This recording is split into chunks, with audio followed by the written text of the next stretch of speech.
Bonjour tout le monde. Encore une fois, bienvenue mes estats intimes sur votre émission préférée, Femmes FCR, ce canal qui influe votre morale, qui vous booste, qui vous apprend à relever les défis, surtout comment gérer cette situation sociale paralysante pour tellement de personnes, tellement de femmes, tellement de sœurs, épouses, amies, tantes, filles, cousines, voisines, et même pourquoi pas des voisins et des collègues. Restez câblés aujourd'hui, c'est le moment encore de votre émission. Je profite de l'occasion pour vraiment saluer tout le monde et remercier tous ceux qui, ces dernières semaines, même s'il n'y a pas eu de nouvelles émissions, étaient quand même câblés, étaient connectés, ont réécouté, ont appris ou ont voulu en savoir plus en fait sur le message que j'essaie de faire passer. Ce message-là qui touche tout le monde. C'est des challenges de la vie de tout le monde et en particulier ici, on parle des femmes. Pourquoi? Parce que souvent, elles portent le poids du monde. Certes, on va parler de cette information, de ces informations-là, mais aujourd'hui, je viens avec un sujet, je trouve, assez particulier. Celui de l'authenticité, celui de l'intégrité. Celui, en fait, d'une personne qui doit être elle-même dans une réalité, même si elle est assez dure, surtout dans ce monde en 2026. On nous répète souvent qu'il faut être forte, n'est-ce pas? On répète souvent que les femmes fortes, la CEO, la femme battante. Il y a d'autres qui se font appeler les battantes, d'autres se font appeler les femmes de feu. Il y a tellement de mots qu'on se donne et c'est bien parce que c'est positif. Si on ne se célèbre pas, qui va nous célébrer? Il faut être fort. Il faut être fort d'abord déjà mentalement. Mais être fort, qu'est-ce que ça signifie? Est-ce que c'est d'emprunter quelque chose qui n'est pas nous? Est-ce que c'est de toujours réussir? Est-ce que c'est de sourire malgré les tempêtes? Est-ce que ça a une signification particulière? Je pense qu'aujourd'hui, beaucoup de gens se perdent dans cette dénomination. Beaucoup de gens se perdent et sont partagés en être femme, être indépendante, être autonome, être capable de payer ses factures, être en train également de se préparer à être une épouse, à être une mère, à être une femme dans la société, être capable d'assumer cette situation temporaire où elle est seule à soulever ses poids. Et ça, je pense que des fois, pas que je pense, mais ça arrive et on le vit, on doute de nous-mêmes. Il y a un moment où on ne sait pas qui il faut être, on ne sait pas quel vêtement il faut porter, on ne sait pas quelle chaussure ou dans quelle chaussure on doit être aujourd'hui. Et ça fait que il y a une authenticité qui se perd, bien que il y a des personnes honnêtement, naturellement, manquent totalement d'authenticité. Ils empruntent toujours la personnalité des autres, ils empruntent toujours ce qui ne vient pas d'eux, ils empruntent toujours les idées des autres. Ils se disent que, parce que l'autre a fait la réussite, moi je dois faire la même chose. Alors moi je pense que l'authenticité c'est un cours qui doit se donner aux êtres humains. Ici on est sur Femmes FCS, s'il y a des hommes qui nous écoutent, je vous prie de donner vos commentaires. S'il y a des femmes qui écoutent également, qui veulent également interagir, n'hésitez pas. L'authenticité, c'est quelque chose qui est complètement perdu quasiment aujourd'hui. Il y a très, très peu d'authenticité, très, très peu d'intégrité parce que je crois que l'authenticité commence justement là où tous les masques tombent. Et tout le monde ne veut pas nécessairement que son masque tombe. Tout le monde ne veut pas nécessairement qu'on voit qui il est ou qui elle est, ou son vécu, ou son passé. Il y en a qui veulent cacher une partie, il y en a qui veulent complètement effacer, il y en a qui veulent juste pas être ce qu'ils étaient. Il y en a qui ne se retrouvent pas dans la lignée généalogique à laquelle ils sont rattachés, c'est-à-dire leurs parents, leurs ancêtres. Vous voyez, il y a des personnes qui vont changer de teint. Même si son père, sa mère sont noirs de peau, eux, ils veulent pas ce teint-là, ils veulent un teint différent. Donc, il y a des personnes qui manquent totalement d'authenticité. Et ce qu'il faut comprendre, si vous n'avez pas d'authenticité ou d'intégrité, je trouve que vous manquez de saveur. Si le cerf perd sa saveur, à quoi la lui rendra-t-on? Lorsque vous perdez votre saveur, lorsque vous perdez ce qui fait votre essence, qui est-ce que vous êtes finalement? Vous êtes sans saveur.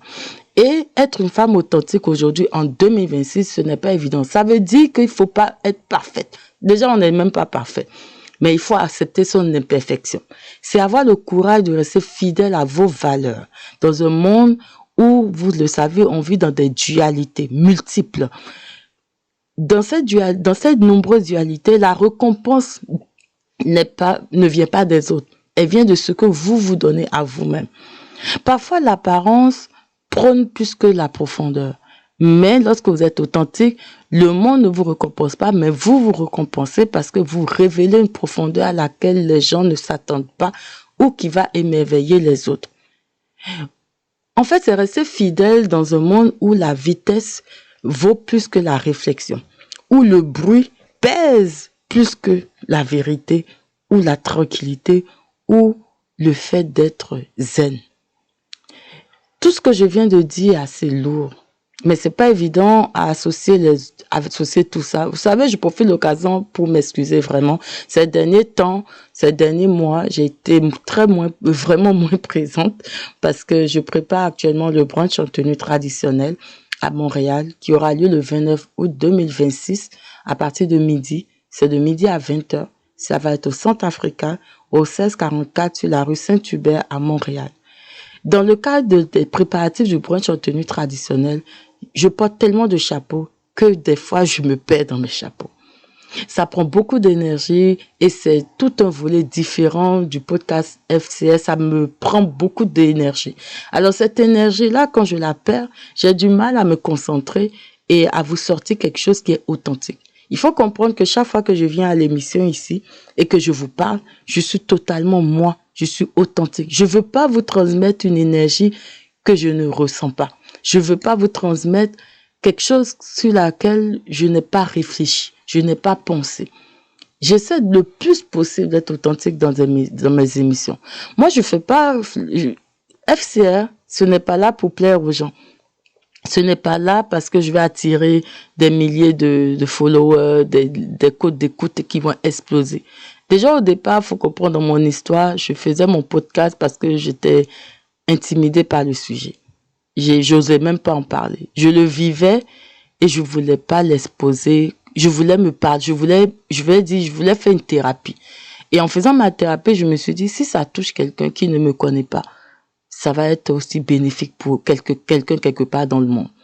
Donc, je le fais parce que je veux partager, je veux également me corriger, je veux également guérir, je veux sortir de cette situation. C'est pour ça que je l'appelais femme célibataire et réussite. Parce qu'il n'est pas question de rester comme ça à vie. Il n'est pas question de rester dans un état latent comme ça et puis il n'y a rien. Parce que c'est à ça que s'attendent certaines personnes qui nous regardent de loin. Et moi, je marque le mot réussite parce qu'il faut réussir à sortir de ça. Plusieurs fois, j'ai voulu changer de nom, mais jamais je n'ai pu. Parce que le sujet principal, l'essence de ce que je veux, se retrouve dans femme célibataire et réussie. Alors, être authentique, c'est ça que je veux mettre en évidence dans ce que je déclare chaque fois que je prends mon micro. Des fois, je me sens même transportée. Des fois, je suis au bord des larmes. Des fois, je suis tellement joyeuse. Des fois, je suis profonde. Femme célibataire et réussite est née du fait que j'ai pris le temps de réflexion. Ça a été, moi, plutôt que d'être un célibataire qui cherchait juste l'âme sœur dans tous les coins ou qui pensait que s'habiller, mettre en valeur ses atouts féminins, c'est ça qui donne la valeur à ce que, qui va attirer la bonne personne. Non, moi, ça a été beaucoup de réflexion. Et j'invite beaucoup de gens. Il y a un monsieur qui dit souvent que oui, si vous ne vous mariez pas, vous finissez philosophe comme Simone de Beauvoir. Ça, c'est un pasteur qui le dit. Et j'ai trouvé ça triste qu'il dise ça. Honnêtement, c'est quelqu'un que je trouve éloquent très bien. Mais sur ce point, je trouve qu'il a quelque chose à apprendre. Non, c'est pas parce que tu restes célibataire que tu deviens philosophe. C'est parce que tu réfléchis à ta situation. Il faut pas avoir honte de réfléchir. Alors, on vit dans une époque où on est poussé à nous comparer.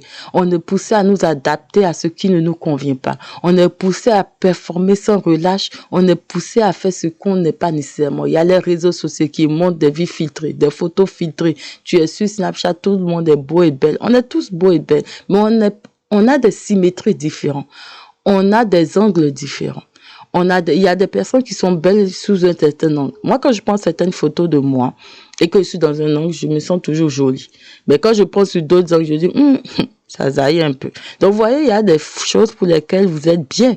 il y a des choses pour lesquelles vous n'êtes pas nécessairement bien. Et c'est ça les inégalités. Et c'est en cela que, même dans notre imperfection, en cherchant à nous corriger, à nous améliorer, on finit par peindre ces imperfections qui deviennent graduellement parfaites. Et c'est ça l'authenticité aussi. C'est d'accepter ce que vous n'êtes pas et graduellement vous améliorer pour aller à ce que vous êtes. Une personne peut paraître vraiment, apparemment, pas belle. Qu'est-ce que les gens n'ont pas dit sur le président Abdoulaye Wade? Qu'est-ce qui n'a pas été dit sur lui? Mais quand on regarde ses œuvres, quand on regarde sa prestance, quand on regarde son éloquence, quand on regarde tout ce qu'il a fait, à un moment donné, même si tu ne l'aimais pas il y a 5 ans, aujourd'hui qu'il approche, où il a 100 ans, je pense maintenant, je pense que quand tu le regardes, et puis il est toujours en forme. Donc écoutez, il est toujours en forme, le monsieur. Donc est-ce que vous pensez qu'on ne le trouve pas beau? Tout ça, quand on regarde tout ça, c'est beau. Et il a même fait de beaux enfants.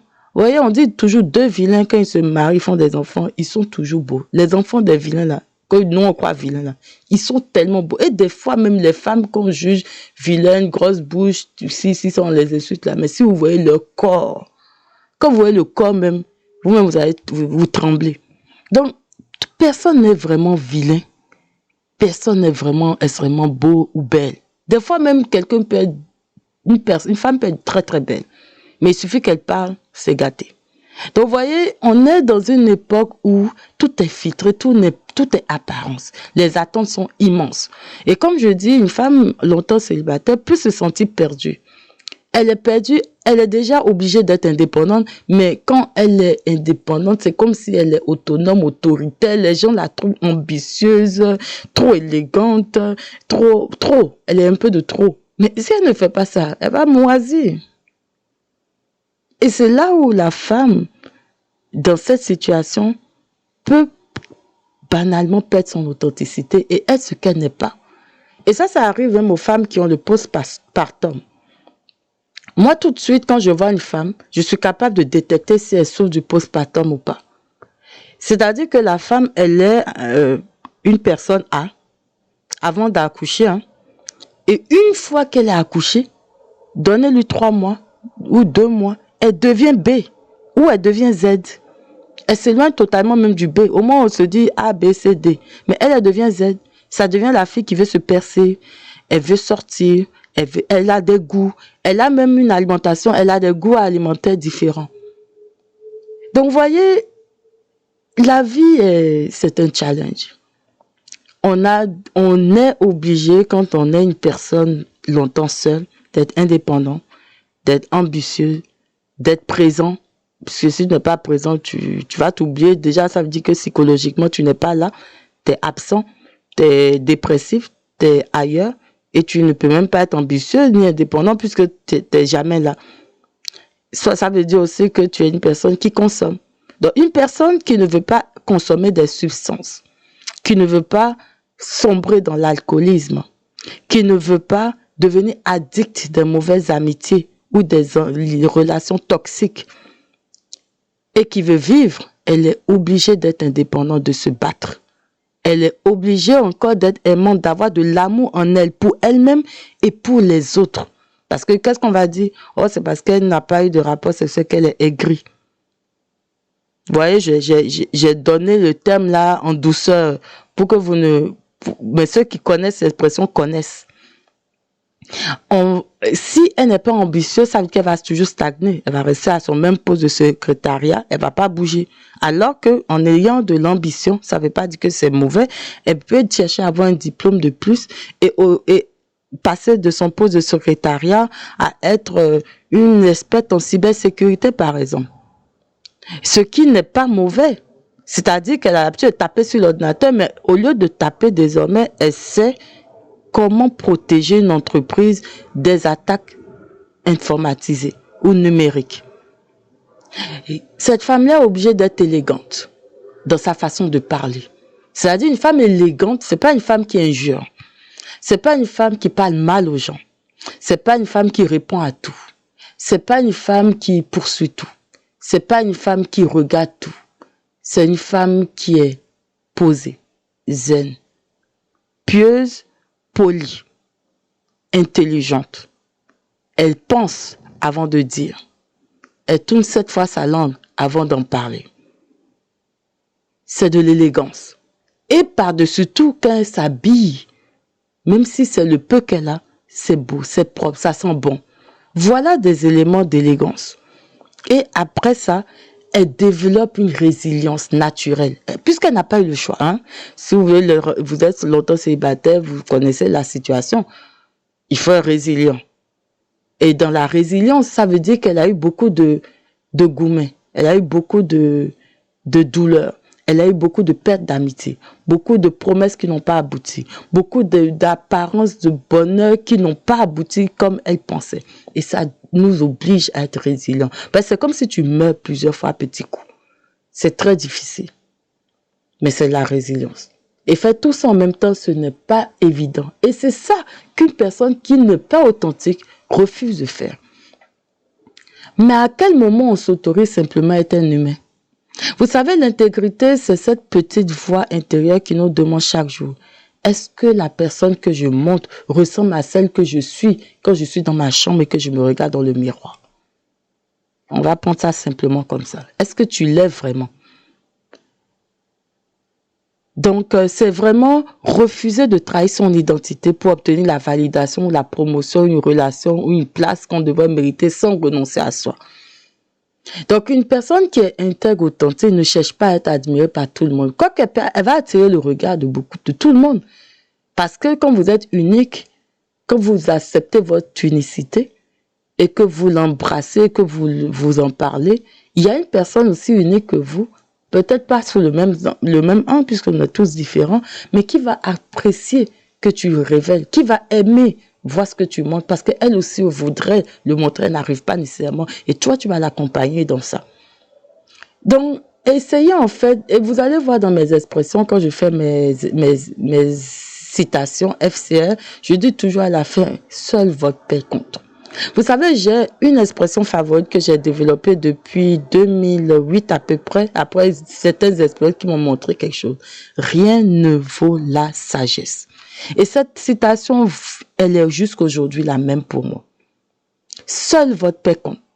Si ta paix est perturbée, si en toi-même tu sens une gêne quand tu n'as pas le courage d'être celle que tu es devant tout le monde, écoute, lutte pour que ta paix soit. Ça fait partie de ta santé. Parce que le monde sera toujours exigeant. Les gens vont toujours parler. Il y aura toujours des critiques. Il y aura des déceptions. Il y aura des injustices. On ne contrôle pas les humains. Même si certains pensent qu'on peut contrôler, vous ne contrôlez pas les humains. Même vos enfants, vous ne les contrôlez pas. Vous donnez des bases. Mais on peut choisir la façon dont on y répond. On peut s'améliorer aussi. On peut répondre avec dignité plutôt qu'avec amertume. On peut répondre avec compassion plutôt qu'avec cynisme. On peut répondre avec vérité plutôt qu'avec ce besoin de plaire. Parce que dans le besoin de plaire, on voit que tu mens. Dans le besoin de plaire, on voit que ton sourire n'est pas vrai. Il y a des filles que je connais, une fille en particulier qui travaille beaucoup, qui est très brillante, intelligente, autonome. Oui, elle est brillante, intelligente, autonome. Elle a même beaucoup d'argent. Elle vit bien. Elle vient d'une bonne famille. Mais elle se sent supérieure. Elle te sourit aujourd'hui, le lendemain matin, elle te sourit plus. Elle est bipolaire. Elle te voit, vous l'avez bien parlé, mais la minute d'après, tu lui dis bonjour, elle fait comme si elle t'a pas vu. Mais elle prend souvent la parole, cette dame-là, et quand elle prend la parole, elle sourit beaucoup. Mais son sourire est faux. On dirait qu'elle se force pour rire, et son sourire est faux. Et je suis toujours étonnée quand je la vois. Des fois, j'ai envie de lui dire, honnêtement, excuse-moi, mais est-ce que tu es obligé de rire quand on voit que tu n'as pas envie? Parce que tout le monde voit que tu ne ris pas. Donc, je crois qu'elle veut juste plaire, elle veut montrer qu'elle est capable de sourire, mais ça ne colle pas avec la réalité. Donc, vous n'êtes pas là, dites la vérité, soyez vrai. Être vrai ne veut pas dire tout le temps la mine renfrognée. Être vrai, c'est juste être vrai. Et si vraiment tu dois prendre la parole en public, tu dois servir le public, tu dois être bénévole et que tu n'es pas capable de sourire en vrai, peut-être tu devrais prendre une pause et puis revenir quand tu es prêt à vraiment sourire. Il n'y a pas de mal aussi à ça. Donc, des femmes qui osent dire, je ne sais pas, bah, je pense qu'aujourd'hui, il y en a qui l'affirment. Moi, je vous dis, en pleine soutenance, ma première soutenance, mais ma maman était choquée. On m'a posé une question, j'ai dit, honnêtement, monsieur, je n'ai pas la réponse à cette question.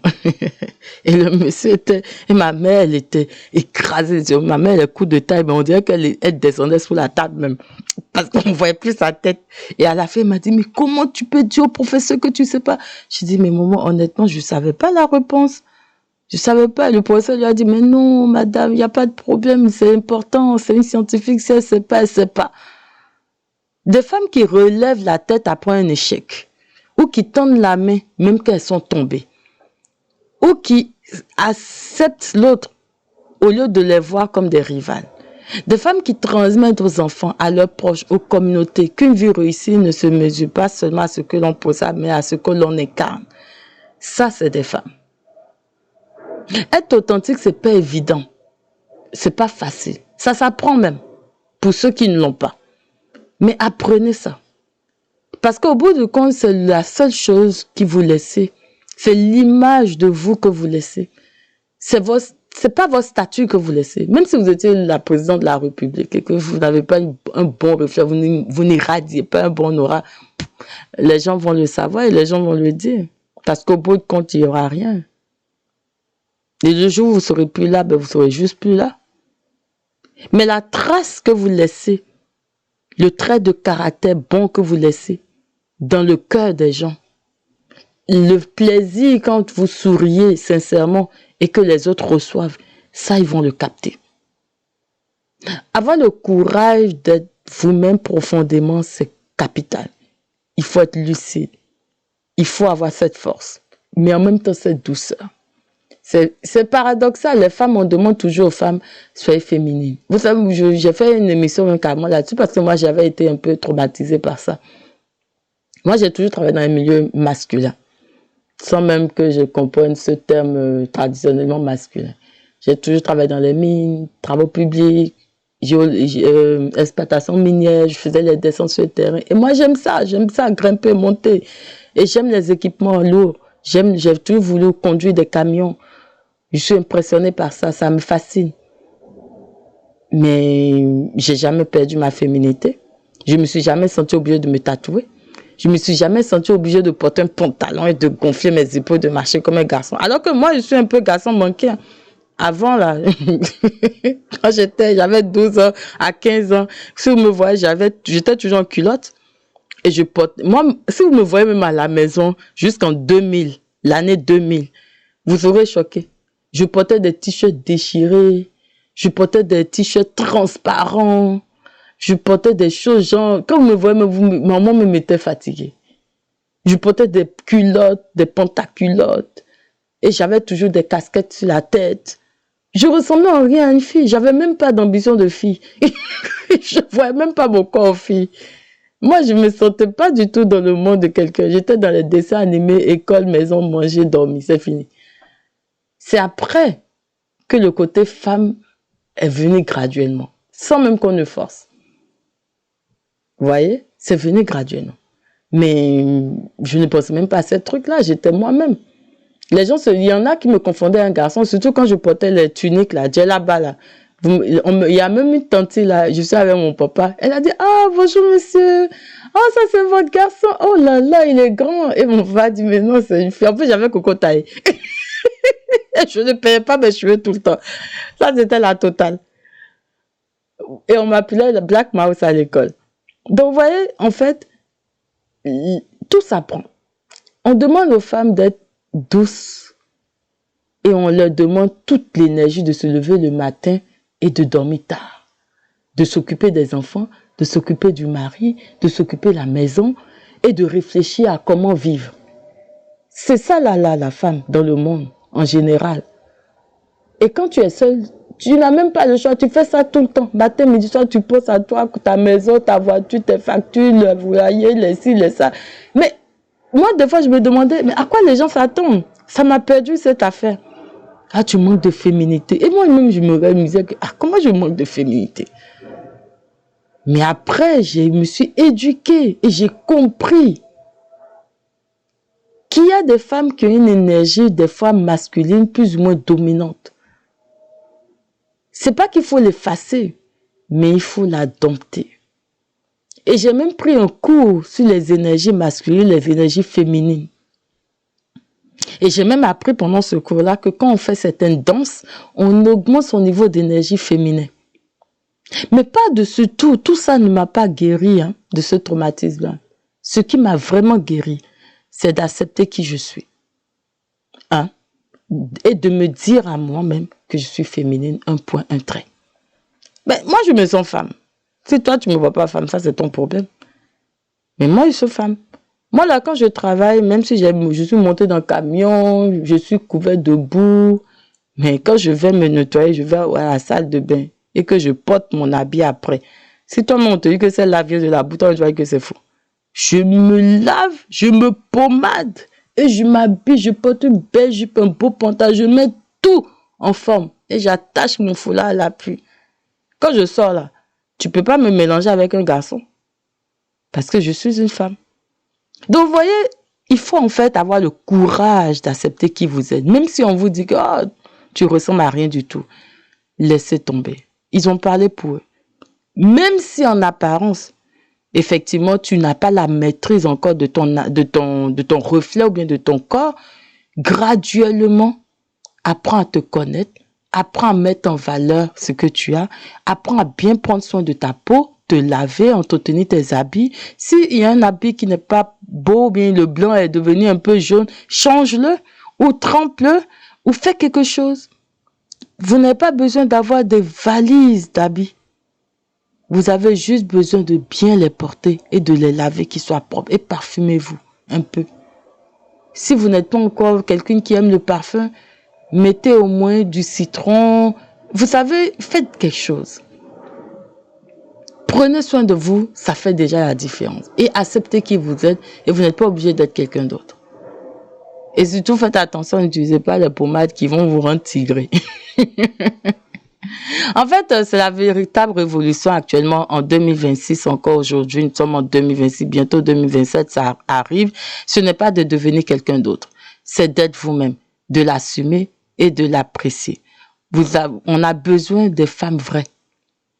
On a besoin de femmes qui assument leurs imperfections pour faire la place à celles qui ont la perfection là où elles n'ont pas. Vous savez, on est dans un monde, on est tous complémentaires. On est là pour s'entraider, on est là pour vivre ensemble. Est-ce que vous pouvez vivre seul? Si vous vivez seul, votre famille, vos enfants là, qui va les marier? Comment vous allez avoir les petits-enfants? Vous comprenez? Si on devait vivre seul, se contenter de nous, et se pointer tout le temps le doigt vers nous-mêmes, on n'est rien. Donc, quand vous avez une imperfection, assumez-la, cherchez à l'améliorer, tout en laissant la place à celle qui est parfaite. Acceptez que d'autres sont meilleurs que vous. Vous faites la place. Pas que vous vous dites, venez vous t'asseoir, mais tu dis que, l'autre là-bas, elle est bien, vous pouvez aller là-bas. Donc, n'ayez pas du mal à accepter que vous n'êtes pas la seule chaîne au monde, vous n'êtes pas la seule personnalité au monde, vous n'êtes pas le seul président au monde, vous n'êtes pas la seule directrice au monde, vous n'êtes pas la seule femme au monde. Il y a toujours des femmes plus belles tous les jours. Maintenant, on a tendance à vous de vous améliorer et de captiver l'attention de celui avec qui vous êtes vraiment compatible, à qui vous allez apporter quelque chose et qui va vous apporter aussi quelque chose. Alors voilà, aujourd'hui, mon message de ce jour sur l'authenticité et l'intégrité. On vit une crise d'intégrité, on vit une crise d'authenticité, on vit une crise de confiance. La confiance est en train de partir.